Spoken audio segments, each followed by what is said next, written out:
주님께서 원하셨던 것이 무엇인지 오늘 말씀을 통해서 함께 나눠보실 건데요.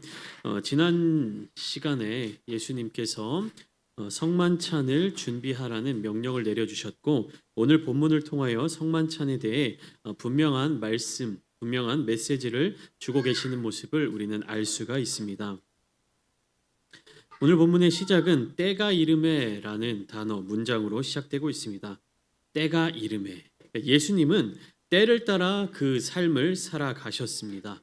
예수님이 따라 살아가시던 그 때는 어떤 때인가? 누구의 때입니까? 예수님께서 살아가셨던 그 때는 하나님의 때. 하나님께서 인도하시는 때, 하나님께서 계획하시는 그 때였습니다. 예수님은 무엇을 위해 이 땅에 오셨는가? 유월절의 희생 제물, 어린 양이 되시기 위하여 이 땅에 오셨습니다. 이제 그 때가 이르게 된 것입니다. 예수님은 나를 따르라라고 말씀을 하시면서 제자들을 부르셨죠. 처음에 제자들을 한 사람 한 사람 부르실 때 나를 따르라. 그런데 이제 주님은 그렇게 나를 따르라고 제자들을 부르신 뒤에 이제는 주님께서 떠나실 시간이 왔어요. 그래서 떠날 준비를 하고 계시는 것이에요. 그러니까 제자들을 부르시고 제자들과 함께 공생의 사역을 하시다가 이제는 제자들을 두고 떠나셔야 할 그 때가 온 것입니다. 그러면 제자들의 사명이라고 해야 될까요? 제자들의 임무도 바뀌게 되는 것이죠. 제자들의 직분도 변화가 되어 있는 겁니다. 어떻게 변화가 되냐면 부름을 받은 제자들이 이제 예수님께서 떠나시고 난 뒤에는 보냄을 받은 자들이 되어야 하는 것입니다. 예수님께서 나를 따르라 부르셨던 그 제자들이 이제 오늘 유월절 최후의 만찬을 통해서 어떻게 바뀌냐면 예수님께서 가라 하시면 그 보내시는 곳으로 가는 그러한 사도들이 된다라는 것입니다. 그래서 14절 말씀을 보면 때가 이르면 예수께서 사도들과 함께 앉으셨다라고 그 메시지를 시작하고 있는 것이죠. 예수님은 부르시고 또 보내시는 이 사역의 과정들을 통하여서 하나님 나라의 확장과 또 복음 증거의 전파를 깨달을 수 있도록 하셨습니다. 예수님이 모든 사역들을 다 혼자서 감당하신 것이 아니라 예수님께 주어진 하나님의 사명을 감당하시고 그 사명을 이루시는 과정 가운데 이 하나님의 나라를 함께 공유하며 그 하나님의 나라의 사역을 위하여서 함께 보냄을 받을 자들을 세우신 것이에요. 복음은 폭발하는 능력을 가졌습니다. 우리가 복음을 증거하자, 복음을 전하자라고 이야기를 하고 있지만 복음은 가만히 머무를 수 있는 것이 아닙니다. 우리가 막 그 복음을 이렇게 들고 전하고 우리가 복음을 나눠야 하고 뭐 어떤 성도들의 노력이나 성도들의 신앙생활이나 그런 자세를 통해서 복음이 수동적으로 움직이는 것처럼 이해할 수 있는데 복음은요 그 자체로 폭발하는 능력을 가지고 있었습니다. 가지고 있는 것입니다. 그러니까 복음은 가만히 머물러 있는 것이 아니라 복음을 가진 자들을 움직이게 만드는 거고 복음을 가진 자들을 하여금 능력을 사용할 수 있도록 만드는 것이고요. 복음을 가진 자들로 하여금 복음을 전할 수 있도록 만드는 것입니다. 그러니까 복음을 예수님을 통해서 복음을 받은 사람들은 이제 어떠한 모습으로 변화되느냐? 예수 그리스도를 전하는 자들로 바뀌게 되는 것입니다. 여기 모인 우리 모든 성도님들, 저와 여러분들 모두가 예수님을 전하는 자들이 되었습니다. 그리고 그렇게 살아가고 있습니다. 그러신 줄 믿으시면 아멘 하십시오. 아멘. 복음을 전하는 방법에는 여러 가지 모습들이 있을 수 있습니다. 우리가 흔히 말하는 전도라고 하는 것으로 다른 사람들에게 이런 복음의 어떤 것을 전하는 방법도 있지만 올바른 복음의 길, 그 도를 전하고 가르치는 영역도 있을 수 있고요. 혹은 내가 살아가는 이 땅에서의 삶의 모습을 통해서 다른 사람들로 하여금 예수 그리스도를 따르는 삶이 어떤 삶인지를 보여주는 모습이 될 수도 있는 것이고요. 그러니까 우리가 이 땅에서 삶을 살아가면서 이제 내가 세상 기준을 따라서 세상을 주인으로 섬겼던 그 과거의 삶이 변화되어서 복음을 지니고 살아가는 삶으로 바뀌었다라는 것이 나타나야 된다는 사실입니다. 그것이 오늘 예수님께서 제자들과 함께 또 사도들과 함께 유월절 식사, 그 만찬을 나누시는 장면들을 통하여서 어떻게 예수님의 능력이, 어떻게 예수님의 복음이 제자들에게 주어지고 그들이 보냄을 받게 되었는지를 알 수 있게 된다는 것입니다. 우리는 어떤 모습을 가지고 있는가? 성만찬이라고 하는 이 최후의 만찬에 담겨져 있는 그 의미를 오늘날 우리들이 함께 나누고 함께 교제하고 함께 그것을 공유해 나갈 때 과연 우리는 어떤 모습을 가지고 있는가? 오늘 본문을 통해서 함께 살펴보면 예수님은 이제 제자들을 보내실 준비를 거의 마치셨습니다. 파송할 준비를 거의 마무리하고 있는 단계입니다. 예수님은 보내실 준비가 다 되셨는데 그렇다면 제자들은 보냄을 받을 준비가 되었는가라는 질문을 할 수 있습니다. 예수님께서 가르치시고 또 전하셨던 말씀 그대로를 믿고 따랐다면 제자들 또한 보냄을 받을 준비가 되었을 것입니다. 그러나 성경 말씀 이어지는 말씀들을 쭉 보면 제자들은 아직 준비가 되지 않았습니다. 그들이 원하는 것이 예수님이 원하시는 것과 아직 일치하지 않았어요. 예수님이 원하고 원하셨던 것, 예수님이 바라고 바라셨던 것이 제자들의 소원과 달랐다라는 것입니다. 그들 가운데에서는 제자들 가운데에는 예수님을 배반할 자도 있었고 그리고 누가복음 22장에 이어지는 장면들 24절의 말씀 후반부를 통해서 이어지는 모습들을 보면 제자들끼리 그들 중에서 누가 더 크냐 하는 싸움이 일어났어요. 그러니까 이런 사실들을 돌아볼 때 예수님은 이제 십자가의 사명을 지시기 하루 전이에요. 코앞이에요. 그러면 이제 예수님이 떠날 시간이 그만큼 가까웠다라는 것인데 거기에 걸맞게 제자들은 보냄을 받을 준비가 되었는가? 제자들은 예수님께서 무엇을 원하셨는지를 깨닫지 못하고 있었습니다. 주님께서 최종적으로 원하고 원하셨던 것은 무엇이냐? 십자가를 지시는 일이셨어요. 이 땅에서 마지막까지 주님께서 그 사명 원하시는 것이 무엇이냐? 하나님의 명령을 따라 십자가를 지시는 것이었습니다. 그것이 고난과 고통과 아픔과 모욕과 수치를 당한다 할지라도 주님께서 원하셨던 것은 십자가를 지시는 것이었어요. 그리고 주님께서 이 저녁 식사 시간 그 순간에 제자들과 함께 무엇을 하기를 원하셨냐면 유월절 먹기를 원하고 원하였노라라고 15절 말씀에 그렇게 예수님께서 말씀하시는 장면이 나타나 있습니다. 우리는 이 유월절 음식을 먹는다는 것이 어떤 의미를 가지고 있는지를 알고 그 다음에 본문을 묵상해 보아야 합니다. 출애굽기 12장 14절과 출애굽기 13장 3절 말씀을 보면 이 유월절의 의미, 무교절의 의미에 대해서 이렇게 하나님께서 명령하시고 모세를 통해서 이스라엘 자손들에게 말씀해 주시는 장면이 나옵니다. 출애굽기 12장 14절 말씀은 너희는 이 날을 기념하여 여호와의 절기를 삼아 영원한 규례로 대대로 지킬지니라. 어떠한 절기입니까? 무교병의 절기. 무교절이라고도 하고요. 연관되어서 유월절이라고도 이야기를 합니다. 그 절기를 기념하여 여호와의 절기를 삼아라. 그리고 출애굽기 13장 3절 말씀 모세가 백성에게 이르되 너희는 애굽 곧 종되었던 집에서 나온 그날을 기념하여 유교병을 먹지 말라. 여호와께서 그 손의 권능으로 너희를 그곳에서 인도해 내셨음이니라. 그러니까 유월절 이 유교병을 먹는다는 것, 그러니까 유월절을 먹는다는 것, 무교병의 절기를 지킨다는 것은 무엇이냐? 하나님의 구원 역사를 기념하는 것입니다.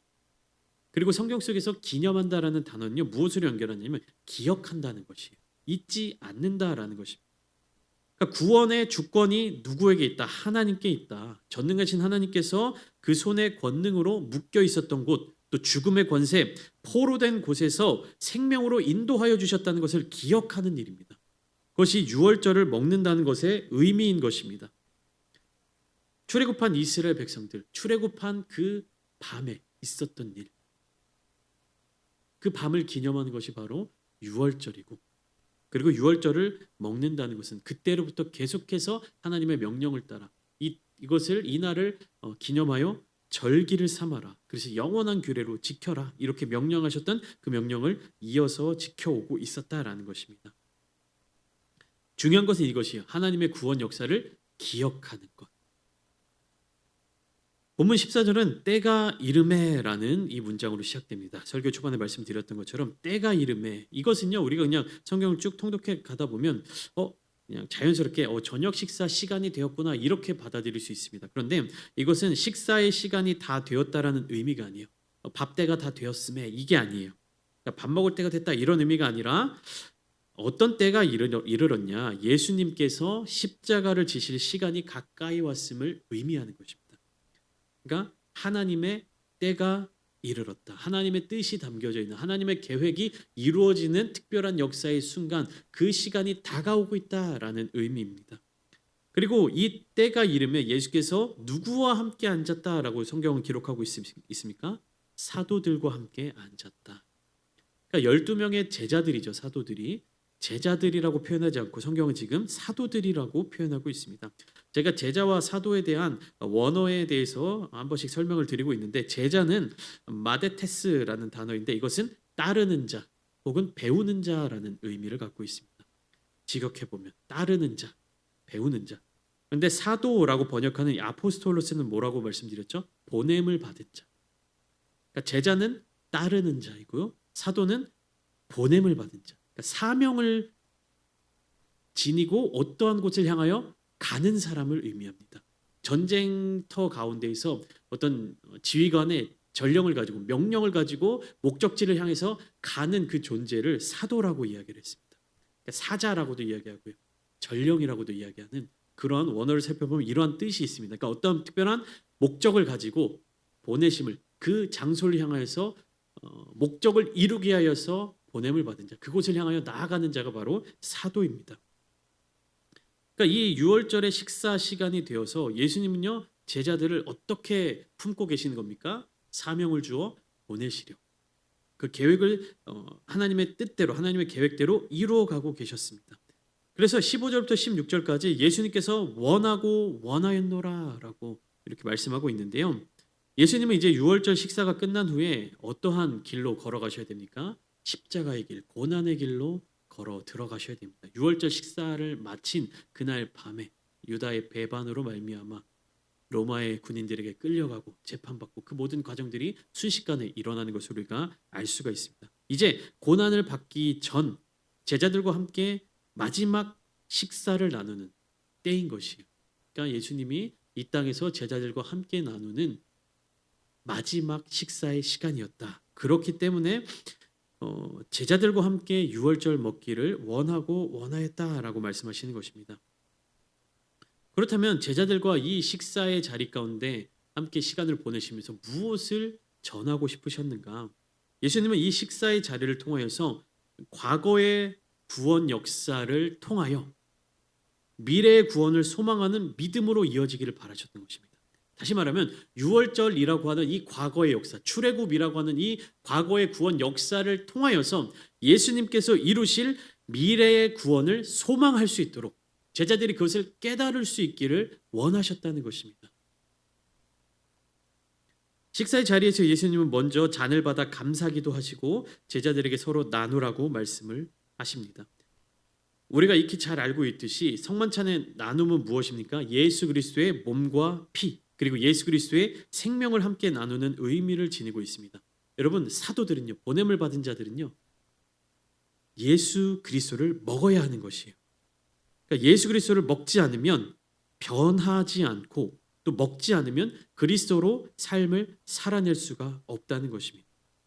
예수님이 왜 성만찬을 제정하셨는가? 이 성만찬의 제정을 통하여서 구약의 관습들이 폐하여진 것입니다. 그러니까 구약 시대에 있었던 유월절의 절기라든지 혹은 제사의 여러 가지 과정들, 우리가 레위기를 통하여서 그 제사의 과정들이 얼마나 어렵고 힘들고 더러운 일인지를 알고 있지 않습니까? 그 죄사함의 그 제사를 드리기 위해서 끌고 가서 안수하고 목을 따고 도축하고 다 각을 떠서 그 피를 다 뒤집어 쓰는 그 일을 해야 되는데, 이제 예수님이 십자가에 달리심으로 말미암아 어떤 일이 생겨나는 것이요? 구약의 제사가 사라지고 예수 그리스도를 통하여서 죄사함의 은혜를 누릴 수 있게 된 것입니다. 그런데 그런 구약의 관습들 혹은 그런 모양들이 다 폐하여졌지만, 예수님께서 그런 것들을 다 폐하셨지만 그 안에 담겨진 의미 그리고 하나님 아버지의 마음까지 다 사라진 것은 아니에요. 겉으로 드러나는 형식들과 절차들은 예수님께서 다 무너뜨리셨지만 그 안에 담겨져 있던 하나님의 마음은 되새길 수 있도록 만들어내신 것입니다. 그러니까 율법을 통하여 그리고 하나님 앞에 드리는 제사의 모든 과정들을 통하여 또 절기를 기억하고 지킴으로 말미암아 날마다 새롭게 깨닫게 되는 그리고 되새기게 되는 하나님 아버지의 마음을 잊어버리라고 말씀하시는 게 아니라 이제는 무엇으로 그 하나님 아버지의 마음을 생각하고 느끼고 알아차리라는 말씀입니까? 예수 그리스도를 통하여서 그 길을 열어주신 것이, 쉽게 말하면 구약에서 하나님께로 나아가는 길을 열기 위해서는 너무나 많은 희생과 너무나 많은 어려움과 불편함이 있었습니다. 그런데 예수님께서 십자가를 지심으로 말미암아 그 모든 어려움들을 패하시고 하나님 아버지께로 나아갈 수 있는 길을 열어주신 것이에요. 예수님은 이 만찬의 자리 가운데서 이렇게 분명하게 말씀하십니다. 19절 말씀, 이것은 너희를 위하여 주는 내 몸이라. 너희가 이를 행하여 나를 기념하라. 나를 기념하라. 예수님이 이렇게 말씀하시죠. 구약의 율법은 절기를 지키는 것으로 말미암아 제사의 과정들을 통하여 무엇을 하는 거라고 말씀드렸습니까? 하나님을 기억하도록 만들었습니다. 그런데 이제 예수님께서는 제자들에게 그 자신의 몸을 나누어 주시면서 제자들이 이것을 행함으로 말미암아 예수 그리스도를 기억하도록 명령하시는 것입니다. 이것을 행하여, 이를 행하여. 그러니까 행하는 자가 제자라는 것이에요. 행하는 자가 예수님을 따르는 자라는 것입니다. 행하는 자가 예수님과 관계 맺는 사람이라는 것입니다. 그러면 제자들은 예수를 행하는 사람들이 되어야만 하는데 무엇이 예수를 행하는 것인가? 무엇을 행해야 되는가? 예수님이 이것을 행하여 나를 기념하라 말씀하신 것은 무엇입니까? 함께 주님과 떡을 떼어 나누는 일, 하나님께 감사 기도하시고 떡을 떼어 나누어 주신 일, 이것을 이제 예수님이 십자가를 지시고 부활승천하신 이후에 제자들이 이 일을 해야 한다라는 것입니다. 무엇입니까? 함께 떡을 떼는 일. 예수님께서 제자들에게 떡을 떼어 나누어 주셨던 것처럼 이제는 제자들이 떡을 떼어 함께 나누어 줘야 합니다. 누구에게? 교회 안에서 예수님을 함께 나누고자 하는 자들에게, 함께 예수님을 사랑하는 자들에게, 함께 예수님의 뜻대로 살아가기로 결단한 자들에게. 이것이 예수님을 기념하는 일입니다. 우리의 삶의 자리 속으로 주님을 모시는 고백이 되는 것이에요.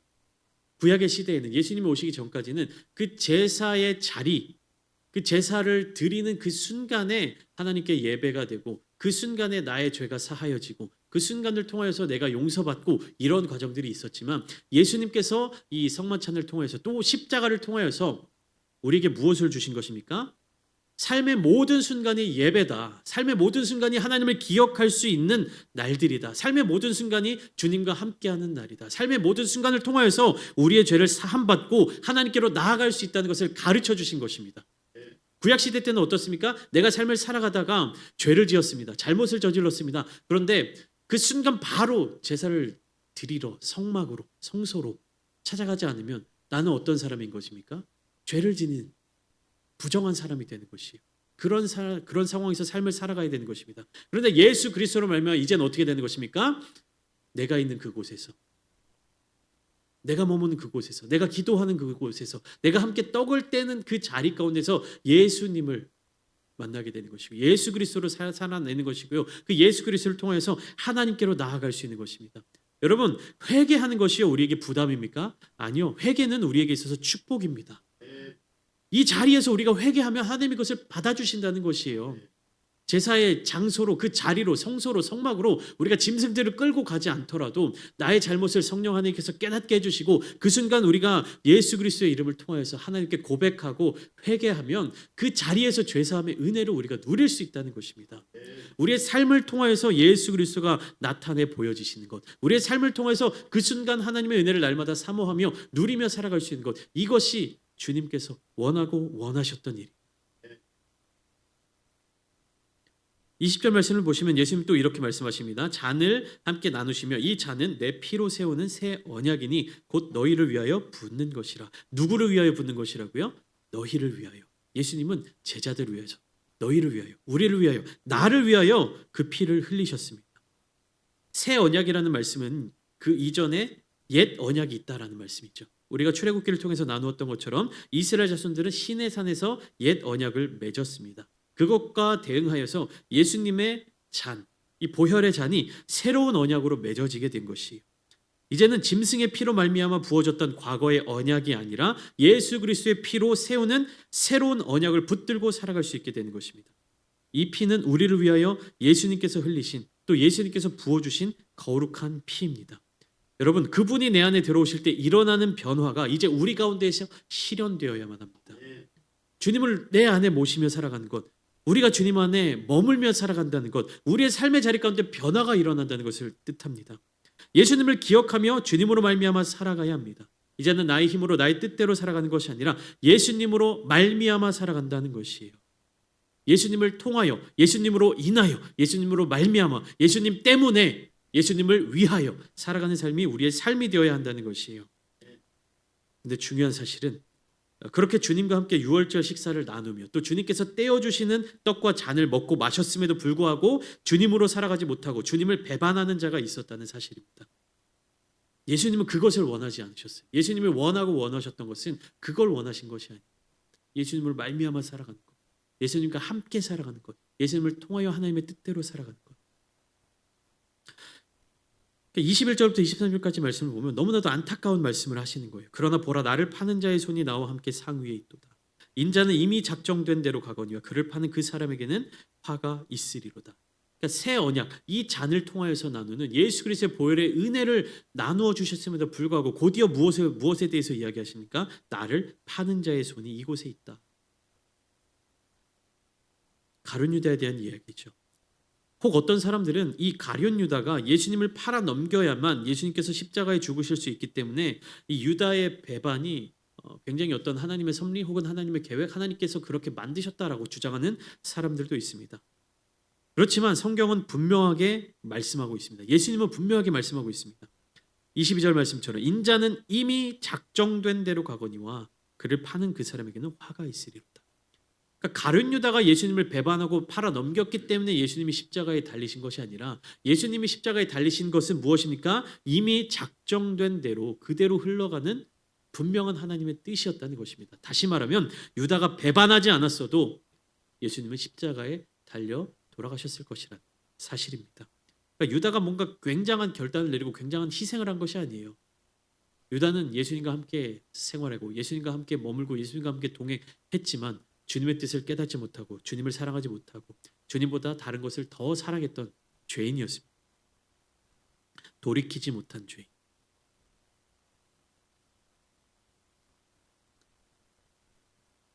주님을 만났음에도 또 주님과 함께 했음에도 주님과 유월절 식사를 나누었음에도 주님으로 살아가는 삶으로 바뀌지 못하였기 때문에 유다의 인생은 화가 있는 인생이었습니다.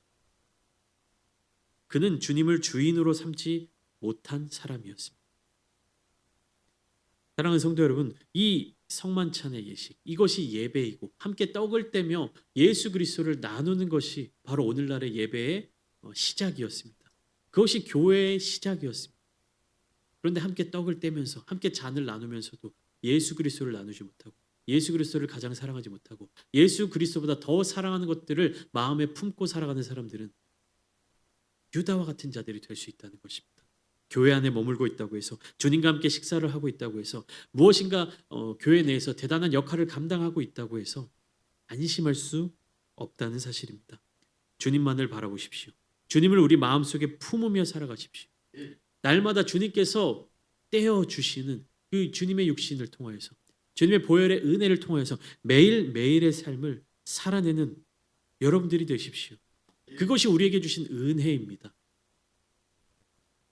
성소로 가는 것, 성막으로 향하여 가는 것, 짐승을 끌고 그곳으로 가는 어쩌다 한 번씩 드려지는 그런 제한된 공간 속에서 드리는 예배가 아니라 언제 어디서나 주님을 기억하며 하나님을 찬양하며 우리의 삶을 통해서 예배를 드릴 수 있는 그 축복을 놓치지 마시기 바랍니다. 그것이 우리에게 부담으로 느껴질지라도 그것이 우리의 삶에 있어서 어려움으로 느껴진다 할지라도 그것이 세상 가운데에서 미련하게 살아가는 것처럼 보인다 할지라도 예배의 자리를 놓치지 마십시오. 주님께서 원하고 원하셨던 그것을 날마다 누리며 살아가십시오. 그렇게 살아가실 때 하나님의 은혜가 하나님의 나라가 이곳 가운데 저 여러분들의 삶의 자리 가운데 가득 넘치게 될 줄 믿습니다. 오늘 이 시간 함께 기도하실 때에도 하나님께서 주시는 그 복과 은혜 또 주님께서 우리에게 나누어 주시는 그 떡과 잔을 받아 마시며 날마다 주님을 기억하며 주님께서 원하시는 그 삶을 향하여서 정진하며 나아가시는 모든 성도님들 되시기를 예수님의 이름으로 축원합니다.